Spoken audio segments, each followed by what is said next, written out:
मेरे भाइयों, मेरी बहनों, रिसेंटली एक वीडियो गेम आई थी, हैंड गेम आई थी, या तो कुछ लोग टीवी पे भी इसको खेल लेते हैं गेम्स में, जिसका नाम था पबजी।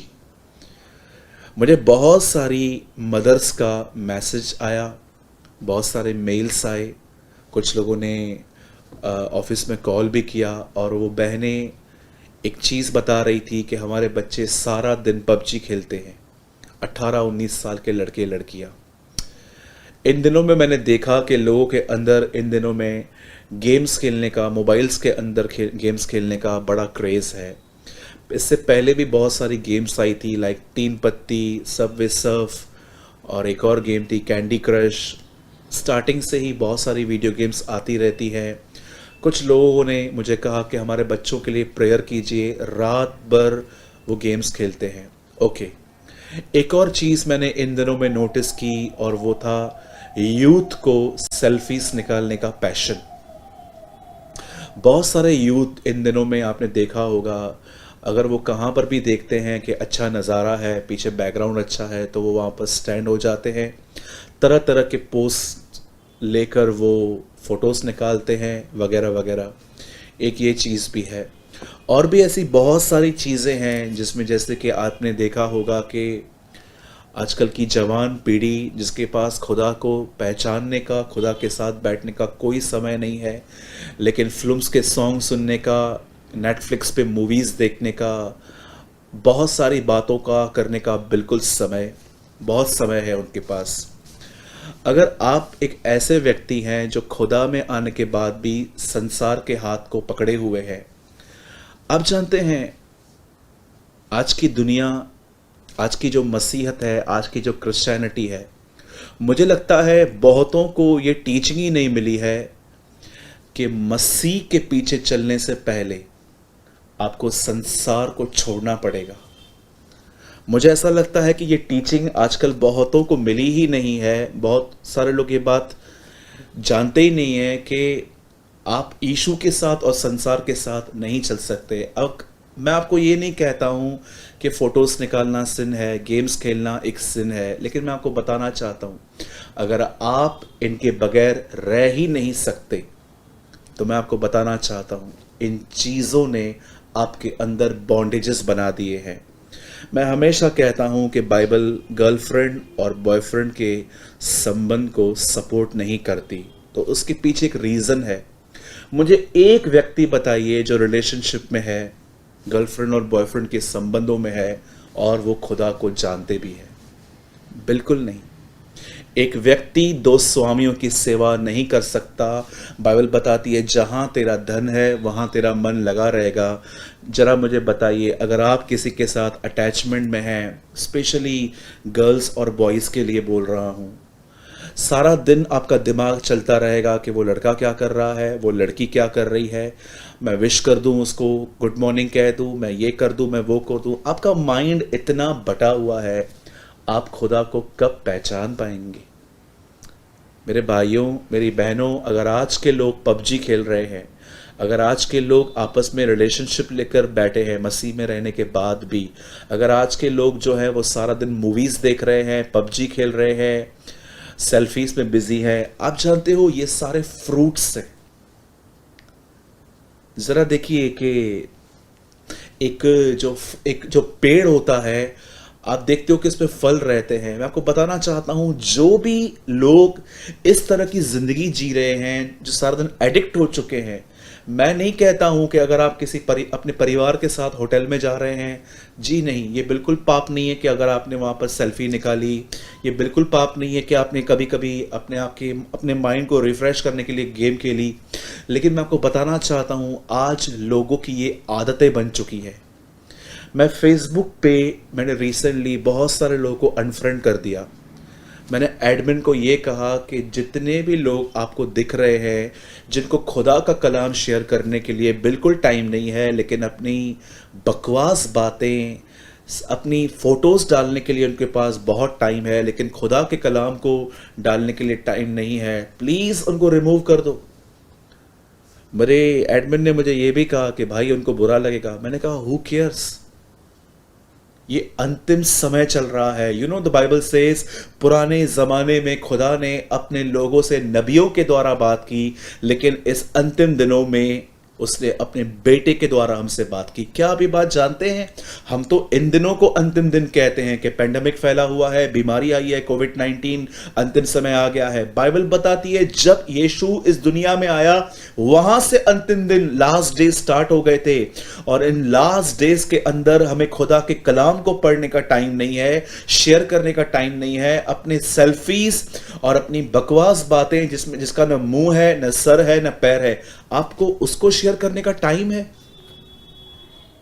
कई लोग कहते हैं नहीं ब्रदर, मैं एक सीक्रेट बिलीवर हूं, मैं लोगों को शो नहीं करता हूं कि मैं क्राइस्ट में हूं। तो बाइबल बताती है जो लोगों के सामने मेरा इनकार करते हैं, मैं खुदा के सामने एक दिन उनका भी इनकार करूंगा। आप ट्रस्ट कीजिए, मैंने लास्ट डेज में कम से कम अपने फेसबुक आईडी से अपने एडमिन को बोलकर 200 से 250 लोगों को अनफ्रेंड कर दिया। जानते क्यों? रीजन क्या था? वो लोग सिर्फ और सिर्फ पिक्चर्स के सॉन्ग्स, अपने फोटोज, बहुत सारी दुनिया की चीजें, इवन ऐसी ऐसी बातें वो शेयर कर रहे थे जिसको पढ़ने के बाद सिर्फ एक आदमी वर्ल्डली बन सकता है, संसारिक, पर वो खुदा को नहीं जान सकता। लिसन टू मी, मुझे ऐसे लोगों से कोई दिक्कत नहीं है जो ऐसी बातें शेयर करती है, लेकिन मैं बहुत सिंसियर हूं अपनी कॉलिंग में, और मैं बहुत सिंसियर हूं उन लोगों को सिखाने में जो खुदावन ने मुझे दिए हैं।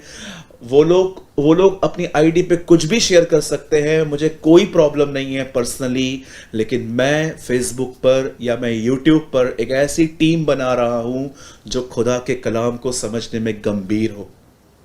मैं आपको फिर से कहना चाहता हूं, अगर आप एक वॉचर हैं और मैंने आपको भी अनफ्रेंड कर दिया है, तो मैं आपको बताना चाहता हूं मुझे आपसे पर्सनली कोई प्रॉब्लम नहीं है। आप मेरे भाई हैं, आप मेरी बहन हैं, मैं आपसे प्यार करता हूं, लेकिन मैं आपको बताना चाहता हूं मेरी फेसबुक आईडी सिर्फ एक आईडी नहीं है, एक छोटा सा बाइबल स्कूल की तरह है, जहां पर जो लोग वहां पर आते हैं, और अगर मैं देखता हूं कि वो सिंसियर हैं, तो मैं ऐसे लोगों के ऊपर बहुत मेहनत करता हूं। मैं फिर से कहता हूं, I don't have any problem with you. आप जो चाहे आप शेयर कर सकते हैं, आपके फोटोज, दुनिया की चीज़ें वगैरह वगैरह, लेकिन मैं उन लोगों को सिखाना चाहता हूं जो सच में गंभीर है। हाँ, अगर आप आज से मन फिरा रहे हैं कि यस ब्रदर, मैं एक सिंसियर स्टूडेंट बनना चाहता हूं, मैं आपको कहना चाहता हूं आप सबका वापस वेलकम है। लेकिन अगर आपको ऐसे ही जीना है, सिर्फ अपने फोटोज डालने हैं, सिर्फ आपको दुनिया की चीज़ें लोगों से शेयर करनी है, लोगों को एंटरटेन करना है, प्लीज़ गो अहेड, आप आगे जा सकते हैं। आप जानते हैं आजकल, मैं आपको पहले काउंसलिंग पूरी करता हूं, आप जानते हैं आजकल लोग क्यों सेल्फीज में, पबजी में, गेम्स में वगैरह वगैरह, मूवीज़ देखने में और इन दुनिया की बातों में बिजी हैं? लिसन, ये सारे फ्रूट्स से, जानते हो जड़ क्या है?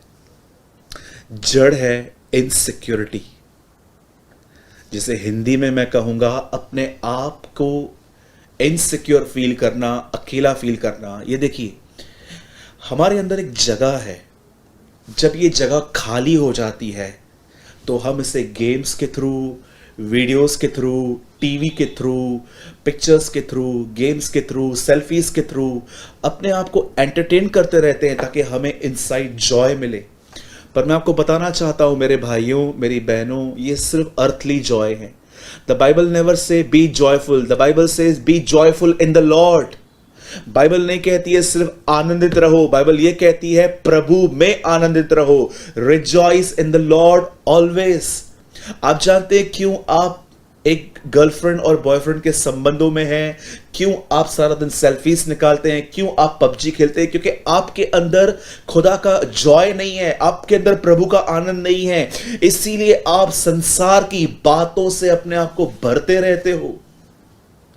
अगर आप सच में ईमानदार हैं ना, तो आप इस वीडियो का विरोध नहीं करेंगे, लेकिन आज आप इस वीडियो को सुनने के बाद ये कहेंगे कि लॉर्ड थैंक यू कि आपने मुझे मेरी कंडीशन बताई है। यू नो बाइबल क्या बताती है? एक समय था, एक स्त्री थी जो 5 लोगों के साथ ऑलरेडी रिलेशनशिप संबंध, शारीरिक संबंध बना चुकी थी और छठवें के साथ लिव इन रिलेशनशिप में रह रही थी। ये इस लेडी का, इसका नाम इतना खराब था, इसका नाम इतना स्पॉइल था कि वो कभी भी सुबह सुबह पानी भरने के लिए नहीं जाती थी, दोपहर के टाइम पे जाती थी जब कोई नहीं होता। एक दिन यीशु मसीह उसे मिले, तब यीशु ने उसे एक बात कही कि जो पानी तू भरने के लिए यहां आई है, ये पानी तेरी प्यास नहीं बुझाएगा।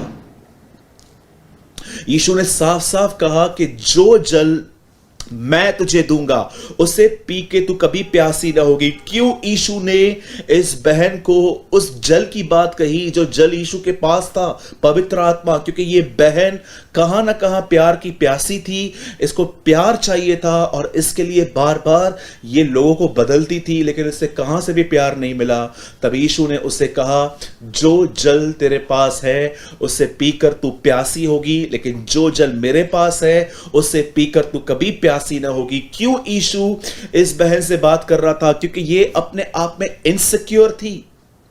क्या होता है इनसिक्योर होने का मतलब? इनसिक्योर होने का मतलब होता है अपने आप को अकेला फील करना, अपने आप को ऐसा फील करना कि कोई मुझसे प्यार नहीं करता, मैं सबसे अच्छा नहीं दिखता, मैं एवरेज हूं, मैं अगली हूं और कोई मुझे पसंद नहीं करता, अपने आप को रिजेक्ट फील करना।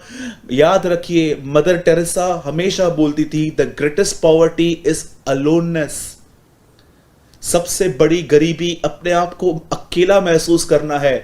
आप में से यदि कोई भी मुझे देख रहा है, मैं आप में से हर भाई बहन को आपको कहना चाहता हूं, मेरे भाइयों, मेरी बहनों, आपको सेल्फीज का लव, गेम्स का लव, रिलेशनशिप का लव आपको अंदर डालने की कोई जरूरत नहीं है। मैं आपको बताना चाहता हूं, एक है जो आपसे बहुत प्यार करता है, उसने आपके लिए अपनी जिंदगी दी है, उसके मुंह पे थूका गया, उसे कोड़े मारे गए, उसे कीले मारे गए, उसकी पीठ तोड़ी गई, वो सब कुछ सहता गया सिर्फ एक वजह से, क्योंकि वो आपसे प्यार करता है।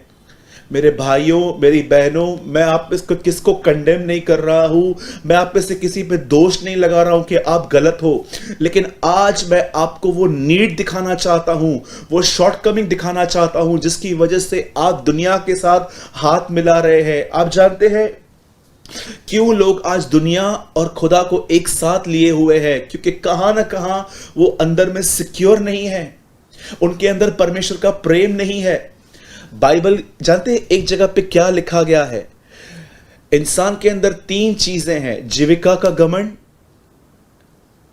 आंखों की अभिलाषा, शरीर की वासना।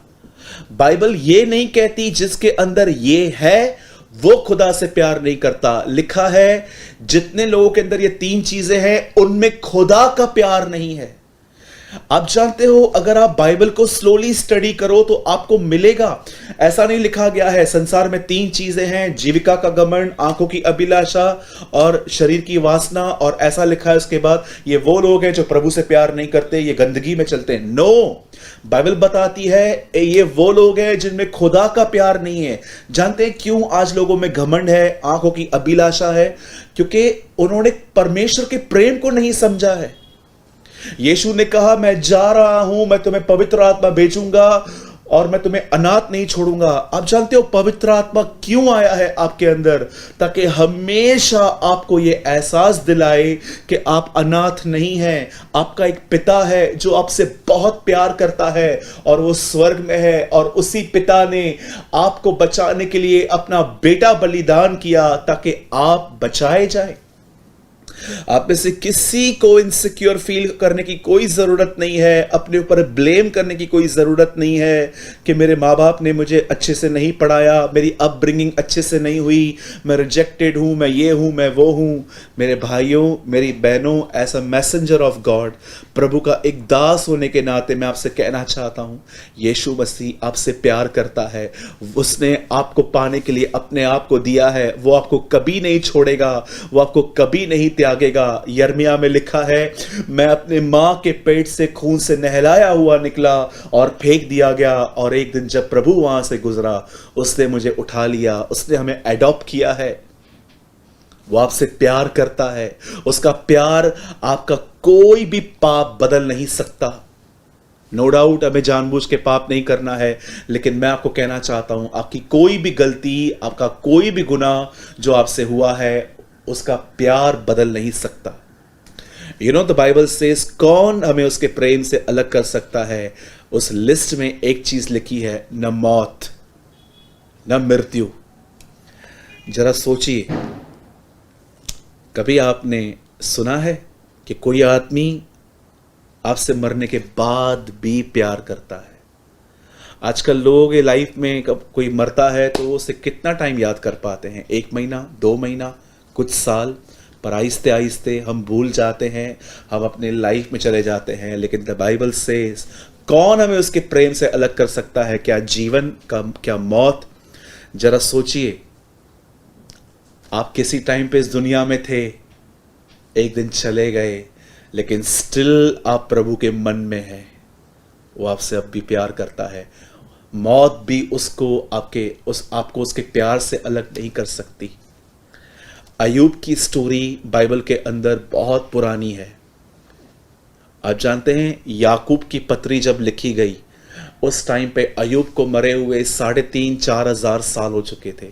और याकूब की पत्री में लिखा है, तुम अय्यूब के विषय में जानते हो, उसने धीरज धरा था। कितनी बड़ी बात है, 4,000 साल हो गए थे, पर खुदा अय्यूब को नहीं भूला था। वो आपको भी नहीं भूलता। उसने आपका चित्र अपने हाथों पे खोद खोद के बनाया है, आपको अपने आप को एंटरटेन करने के लिए। अगर आप कभी कभी गेम्स खेलते हैं, इट्स ओके, कभी कभी आपने कभी सेल्फीज निकाली, इसमें कोई गुनाह नहीं है। लेकिन याद रखिए, आपके लाइफ की खुशियों का सोर्स ये नहीं होना चाहिए। आपके लाइफ के अंदर प्यार और सुकून का सोर्स यीशु मसीह होना चाहिए, और वो आपसे प्यार करता है।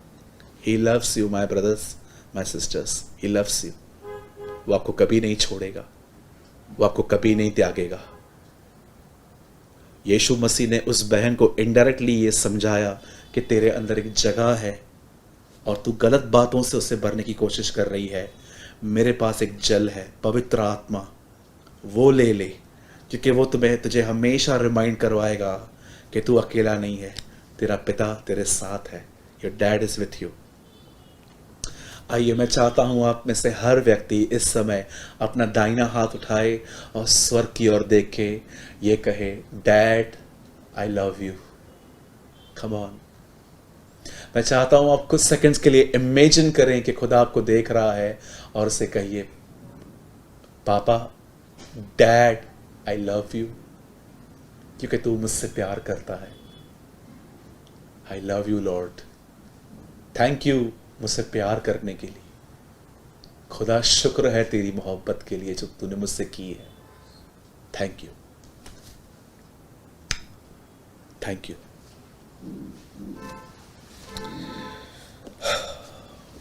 Wonderful Jesus. आई होप आपने आज कुछ, सचमुच आपने कुछ डीपली लर्न किया है आज। मैं चाहता हूं आप में से सब लोग बाइबल को ओपन करें, और अब मैं इस टॉपिक पे आना चाहता हूं जो हर एक की प्रॉब्लम है आज। मैं चाहता हूं आप सब मेरे साथ बाइबल को ओपन करें। पहले हम बाइबल खोल लेंगे उस चैप्टर को, लूका 10 अध्याय को। उसके बाद हम दुआ करेंगे। दुआ करने के बाद मैं आपके साथ इस वर्ड को एक्सप्लेन करूंगा।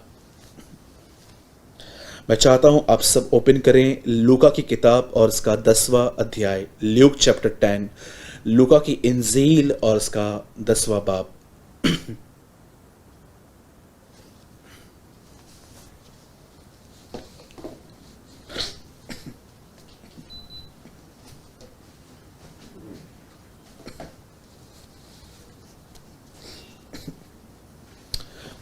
Let's pray. स्वर्गीय पिता, मैं दुआ करता हूं आपके बेटे, हमारे उद्धार करता यीशु मसीह के नाम में। प्रभु, जितने भी लोग आज इस वचन को सुन रहे हैं, मैं दुआ करता हूं तेरा हाथ उन लोगों पर आए, तेरी दया, तेरा अनुग्रह उन लोगों पर आए, और जो लोग देखने वाले हैं तेरा अनुग्रह उन पर भी आए। होने दे प्रभु जी, आज आपका वचन हमें अंदर से बदले और हमें समर्पण करना सिखाए। Lord bless your people Lord, अपने लोगों को आशीष दे, उन पर दया और अनुग्रह कर, यीशु मसीह के नाम में, आमीन एंड आमीन।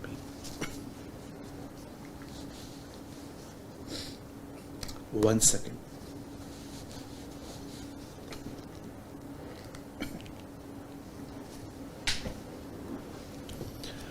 आइए मैं आपके लिए पढ़ रहा हूं लूका की पुस्तक चैप्टर 10 वर्स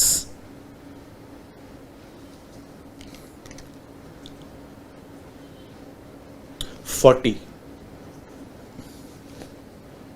परंतु मार्था सेवा करते करते घबरा गई और उसके पास आकर कहने लगी, हे प्रभु, क्या तुझे कुछ भी चिंता नहीं कि मेरी बहन ने मुझे सेवा करने के लिए अकेले ही छोड़ दिया है? इसलिए उससे कह कि मेरी सहायता करे। ओके, आइए मैं चाहता हूं आप सब ध्यान दीजिए। जैसे कि मैं आपको बताना चाह रहा था और मैं भी आपको बता रहा हूं, आज का वर्ड विशेष उन लोगों के लिए है जिनका माइंड सारा दिन चलता रहता है, जिनका मन सारा दिन भटकता रहता है। कभी वो माउंटेन पे रहते हैं, कभी वो वैली में रहते हैं, कभी उनका मन पहाड़ों पर रहता है, तो कभी खड्डों में पड़ा रहता है, कभी कभी वो परम पवित्र स्थान में रहते हैं, तो कभी कभी तंबू के आसपास भी नहीं दिखते हैं। आज मैं ऐसे लोगों के लिए कुछ मैं वर्ड शेयर करना चाहता हूँ। ध्यान दीजिए। देखिए, माइंड को डिस्ट्रैक्ट होना, माइंड का यहाँ वहाँ फिरना बहुत ही नॉर्मल चीज़ है। याद रखिए, ये कोई पाप नहीं है, लेकिन ये भी सच है कि जिस मन को सारा दिन जो भटकता है वो खुदा को भी नहीं जान सकता। आप जानते हैं, आज से बहुत साल पहले एक नबी था। प्रभु ने उसे कहा कि इस देश में जा और उन लोगों को समझा कि वो गुनाह न करें। पर जानते हो बाइबल क्या बताती है? वो वहां न जाके कहीं और गया, और जिस जहाज पे वो चढ़ा उस जहाज पे तूफान आया, लोगों ने उसे उठा के फेंक दिया। और जानते हो, जब वो मगरमच्छ के पेट में था और वो निकलने की कोशिश कर रहा था, नहीं निकलने के बाद उसने एक लाइन कही थी उस मगरमच्छ के पेट के अंदर, उस मछली के अंदर। उसने कहा, जो व्यर्थ बातों पर मन लगाते हैं वे अपने सृष्टिकर्ता से भटक जाते हैं। आप जानते हैं, ये योना के वर्ड्स थे। इस बात को याद रखिए, अगर आपका मन भटकता है तो ये कोई पाप नहीं है, अपने आप को कोसिए मत। लेकिन ये एक ऐसी कमजोरी है जिस पे हमें जीतना बहुत जरूरी है, क्योंकि बाइबल बताती है जिसने मन को जीता उसने नगर को जीता है। और अगर आज आप एक ऐसे व्यक्ति हैं जिसका मन सारा दिन भटकता रहता है, बहुत डिस्ट्रैक्ट होता है, आपका फोकस ठीक नहीं है, तो आज आपको बहुत कुछ डीपली कुछ सीखने की जरूरत है। आप जानते होंगे कि यीशु एक ट्रैवलर प्रीचर थे। हमेशा वो एक जगह से दूसरी जगह से तीसरी जगह घूमते रहते थे। कभी वो गलील में, कभी वो यरूशलेम में, कभी वो बेथेस्दा में, कभी वो खुराजीन में, कभी वो यरूशलेम में रहते थे, कभी वो अलग अलग प्लेसेस पे वो घूमते थे। और ऐसा भी होता था कि वो कई बार लोगों के घरों में पर्सनली विजिट करते थे। जकई के घर में उन्होंने विजिट की। एक शिमोन नाम का एक फरीसी था, कोड़ी जिसके लिए लिखा है, शिमोन कोड़ी के घर में वो गए, वहाँ पर उन्होंने विजिट किया। अलग अलग जगहों पे उन्होंने विजिट किया। एक बार तो वो पतरस की सांस को ठीक करने के लिए उनके पास गए। बाइबल बताती है यीशु एक और घर में जाते थे जिसका नाम था मार्था और मरियम, और इनका एक भाई भी था लाजर। बाइबल ऐसा बताती है कि यीशु एक दिन इनके घर में गया। मरियम जैसे उसने यीशु को देखा कि वो यीशु आए हैं, वो उनके पैरों पे बैठ गई और वो सुनना चाहती थी। उसने अपना फोकस यीशु के वर्ड्स की तरफ लगा दिया कि यीशु क्या कहना चाहता है। लेकिन बाइबल बताती है एक और बहन थी जिसने इस चीज को इतना इंपॉर्टेंट न समझ के, वो शायद कुछ काम कर रही थी, किचन में काम कर रही थी, क्या कर रही थी वहां पर नहीं लिखा है, लेकिन वो कुछ काम कर रही थी। और अब देखिए इस बहन का ध्यान कहां कहां है। सबसे पहले ये बात जानती थी कि यीशु आया हुआ है। वो यीशु के पास नहीं बैठी थी, वो कुछ काम कर रही थी। अब देखो, यीशु घर पे आया है, वो वहां नहीं बैठी है, लेकिन वो काम कर रही है। काम करते करते भी देखिए उसका जो दिमाग है, उसका जो मन है, उसको बार बार वो अपनी बहन को देख रही है। मेरे भाइयों, मेरी बहनों, जीवन में बहुत बार हमारे साथ भी यही होता है। कई बार हम अपने दिमाग को देखते हैं, वो एक जगह पर रुकता नहीं है, अलग अलग जगहों के बारे में सोचता रहता है। मेरे भाइयों, मेरी बहनों, मैं आपसे एक बात पूछना चाहता हूँ।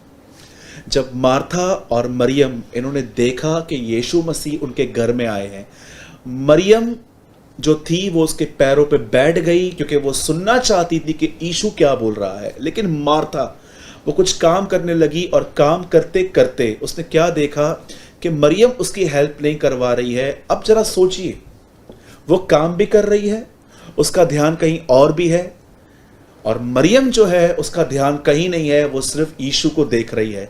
आप में से कितने लोग इन दो पोजीशंस को देख पा रहे हैं? जो खड़ी है वो डिस्टर्ब है, लेकिन जो बैठी है वो रेस्ट में है। क्यों बाइबल बताती है कि यीशु मसीह मुर्दों में से जी उठने के बाद उठा लिए गए और परमेश्वर पिता के दाहिनी ओर बैठ गए? बैठना एक रेस्ट की प्लेस है। परमेश्वर कभी नहीं चाहता कि आपका मन जो है वो ऐसा हो, बिल्कुल मार्था की तरह, कि यीशु घर में आया है, उसके बाद भी वो काम कर रही है और वो उस काम में भी ध्यान नहीं दे पा रही है। उसका ध्यान है अपनी बहन में, और वो यीशु को आके कहती है कि क्या तुझे चिंता नहीं है? क्या तू परेशान नहीं होता? ये देख नहीं रहा है कि मैं अकेले काम कर रही हूं? ये मुझे करने के लिए, ये मुझे हेल्प करवाने के लिए नहीं आ रही है? मेरे भाइयों, मेरी बहनों, आज कई लोगों की दिशा भी बिल्कुल ऐसी है। उनके जीवन में यीशु मसीह आया हुआ है, फिर भी उनका मन तरह तरह की बातों में भटकता रहता है, चलता रहता है, चलता रहता है। कभी वो क्या सोचते हैं, कभी वो क्या सोचते हैं, पता नहीं। सारा दिन इनका मन जो है भटकता ही रहता है। अगर आज आप इस चीज से आजाद होना चाहते हो तो अब मैं आपको कुछ समझाना चाहता हूं। याद रखिए, मार्था और मरियम दोनों स्ट्रीम्स हैं, ये दोनों जीवन हैं। आप जानते हो, पुराने नियम में परमेश्वर ने उनके सामने दो पेड़ रखे थे, आदम और हवा के सामने, और प्रभु ने कहा था कि मैंने तुम्हारे सामने कुछ रखा है, मैं चाहता हूं तुम सब खा सकते हो सिवाय एक को छोड़ के। आप जानते हो, जो दो पेड़ थे वो सिर्फ पेड़ नहीं है, वो दो जीवन जीने के तरीके हैं। प्रभु ने कहा, जिस दिन तुम भले और बुरे के ज्ञान का वृक्ष का खा लोगे, उसी दिन तुम मुझसे अलग हो जाओगे, तुम बुद्धिमान हो जाओगे, समझदार हो जाओगे, तुम्हें सब कुछ पता चल जाएगा। याद रखिए, जैसे आदम और हवा ने चूज किया कि वो खाएंगे, उसके बाद देखिए इंसान को अंदर अकल आ गई, वो खुदा से अलग हो गया, इंडिपेंडेंट हो गया। लेकिन इससे पहले जो दो पेड़ थे, एक को तो उन्होंने खाया, लेकिन जो दूसरा जो वहीं पर था उसको उन्होंने नहीं खाया, जो दर्शाया जाता था जीवन का वृक्ष, कि एक ऐसी लाइफ जो परमेश्वर पर डिपेंड है, जो उसकी अगुवाई से चलती है, जो उसे पूछ के करती है, जो उसको प्रेस करती है। आदम और हवा के सामने दो जीवन रखे गए थे, आदम और हवा ने ये चूज किया। जब मूसा कनान के बॉर्डर पे पहुंचा तो मूसा ने इजराइलियों को जानते क्या कहा? मैंने तुम्हारे सामने जीवन के वचन रखे हैं, और मैंने तुम्हारे सामने वो भी बातें रखी हैं जो तुम्हारे ऊपर श्राप लेके आ सकती हैं। ये सारी परमेश्वर की आज्ञाएं हैं, मानोगे तो सारी आशीषें मिलेंगी, नहीं मानोगे तो ये श्राप न चाहो तो भी आ पड़ेंगे। परमेश्वर ने वचन की शुरुआत की भले और बुरे के ज्ञान के वृक्ष से, और परमेश्वर ने जीवन का वृक्ष भी रखा था, यह देखने के लिए कि आदम क्या चुनेगा।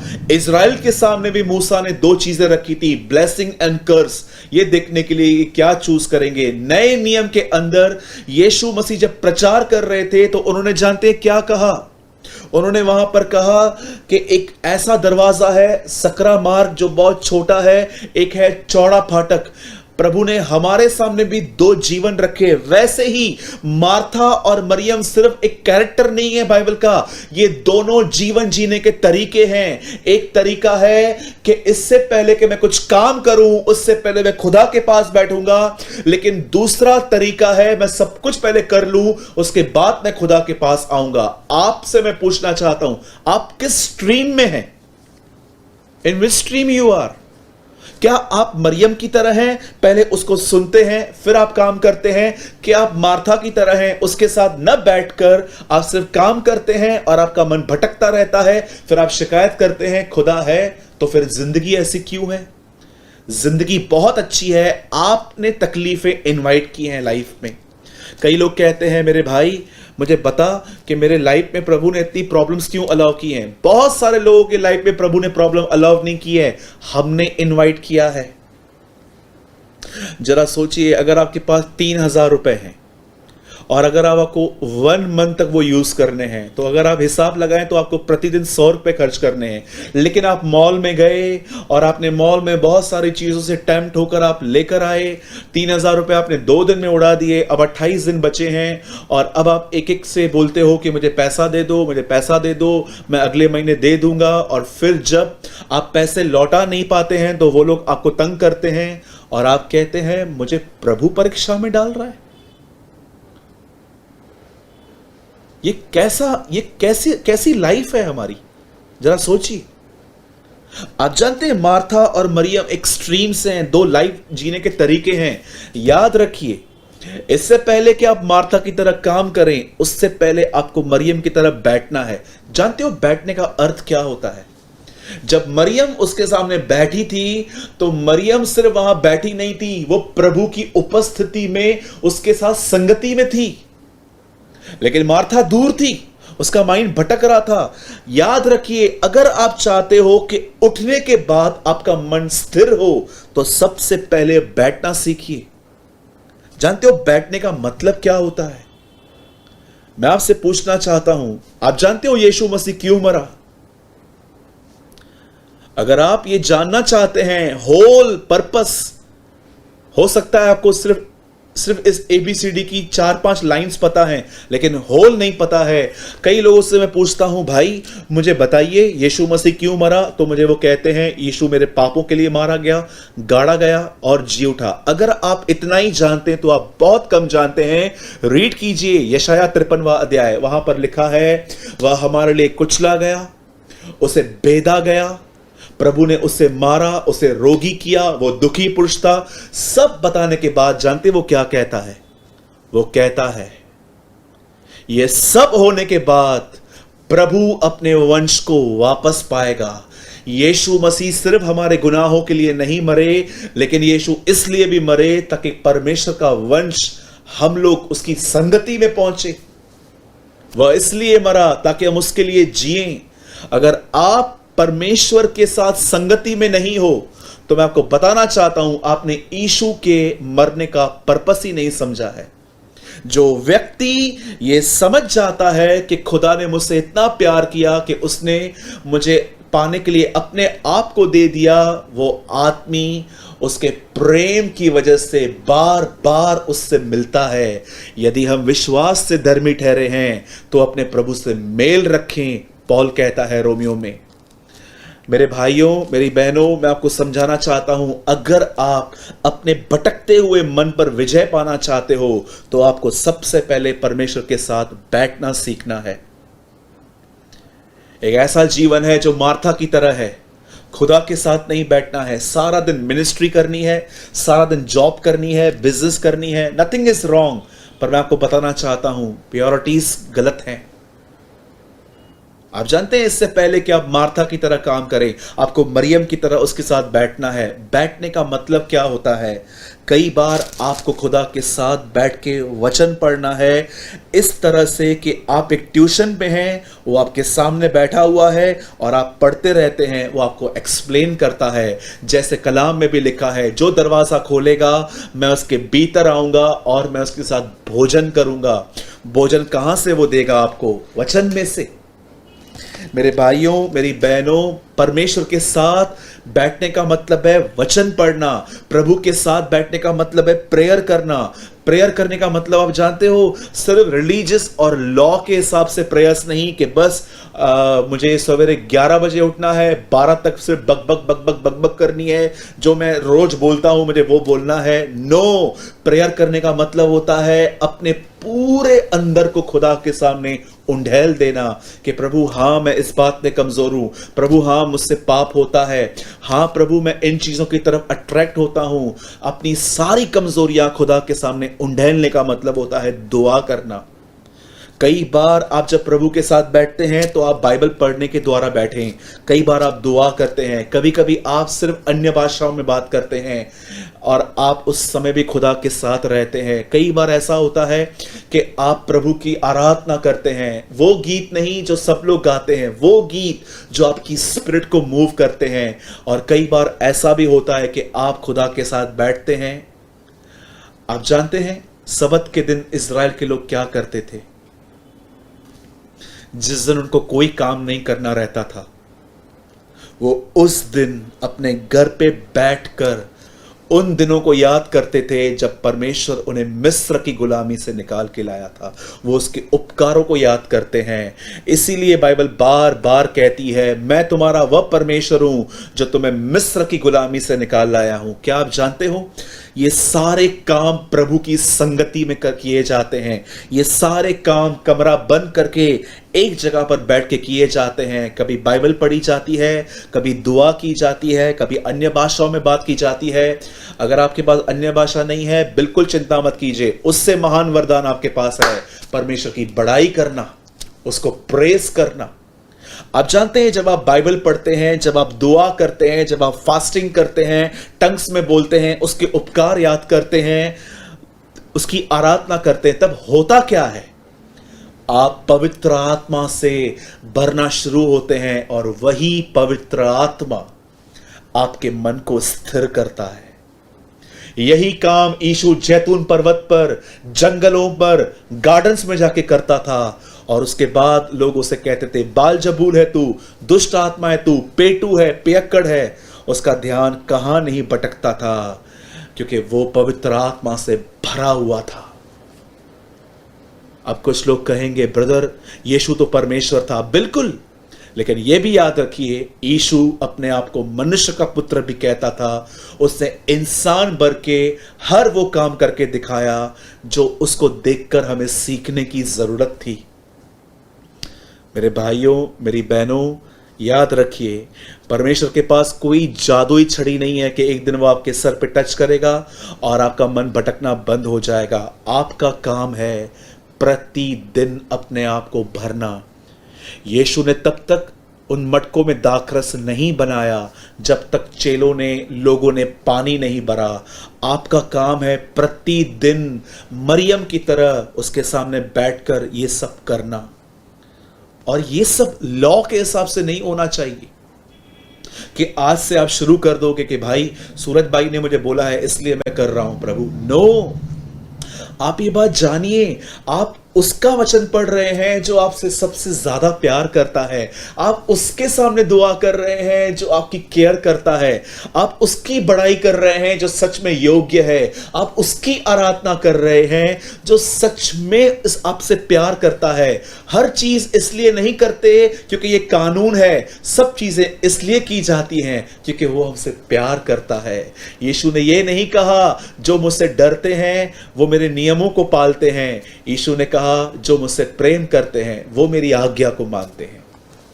मेरे भाइयों, मेरी बहनों, don't just follow the law and rules, follow Jesus. वो आपसे प्यार करता है। अगर आप मार्था की तरह आपका मन भटकता रहता है बहुत सारी चीजों में, निकलिए मार्था से, मरियम में आइए, मरियम में आइए, बैठिए उसके साथ, वो आपको भरेगा।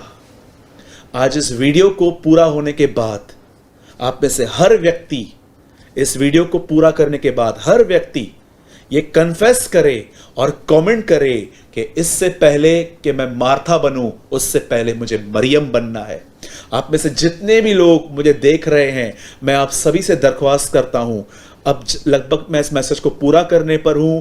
आज इस वीडियो को देखने के बाद जरूर कमेंट टाइप कीजिएगा और कन्फेस कीजिएगा। पहले कन्फेस कीजिएगा, फिर टाइप कीजिएगा कि इससे पहले कि मैं मार्था बनूं, मैं प्रभु की सेवा करूं, उससे पहले मुझे मरियम बनना है, प्रभु की आवाज को सुनना है, उसके साथ संगति करनी है।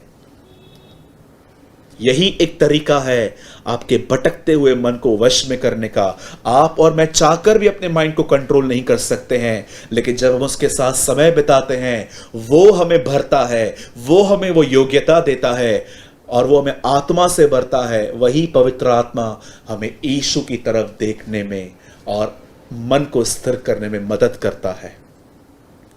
याद रखिएगा, हम पुरानी वाचा में नहीं रहते हैं जहां यह लिखा है सबसे अधिक अपने मन की रक्षा कर। हम नई वाचा में रहते हैं जहां पर लिखा है मन को अनुग्रह से दृढ़ होना भला है।